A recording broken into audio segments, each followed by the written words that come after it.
Let's rank every Superman and Superman adjacent movie. At number 11, we have Steel, starring Shaquille O'Neal. If you've never heard of this movie, there's a reason why.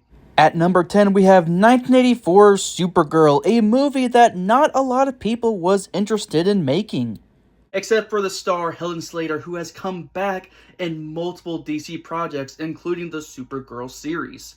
And with James Gunn making another Supergirl movie, obviously the love for this character is much stronger than Steel.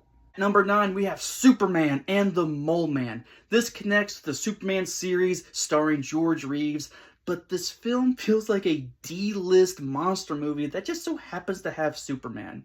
At number 8, we have Superman 4: The Quest for Peace. A movie so bad, even Christopher Reeve even said he was not proud of it at all. At number 7, we have Richard Pryor, a Superman movie, aka Superman 3. And I call it the Richard Pryor movie because it basically stars Richard Pryor, with Superman being a side character in his own movie.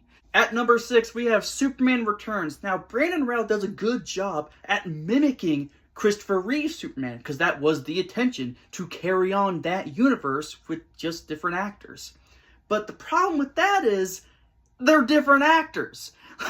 Why didn't you make it your own? I do like Benn Reid coming back in the CW series where he's like the Kingdom Come Superman, but in his first film debut, it just was boring. And at number 5, we have Man of Steel. Now, I do like Henry Cavill as an actor, but he didn't really have much room to show off his chops as Superman, which I kind of feel is disappointing.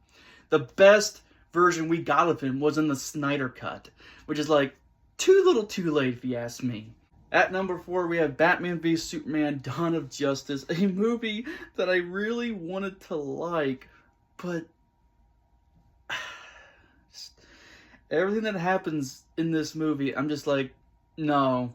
And it just comes off as desperation and inflated ego. At number 3, we have Superman 2. The romance between Clark and Lois is just so adorable.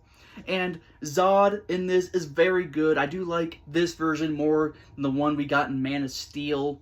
It is a very solid sequel. At number 2, we have Superman from 2025. A film that I do like but don't love, because I do feel like this is James Gunn's most messiest script. I feel like if he just took the time to rewrite it and maybe explore some characters a little bit better, this would be a lot higher in my opinion. But at number 1 has to go to the original Superman starring Christopher Reeve, the very first superhero movie, and this is the movie that convinced me that a man can fly. That's my ranking of all the Superman films. What is your ranking? Do you agree with me? Do you not? Let's discuss it in the comments. Just be respectful and have a super day.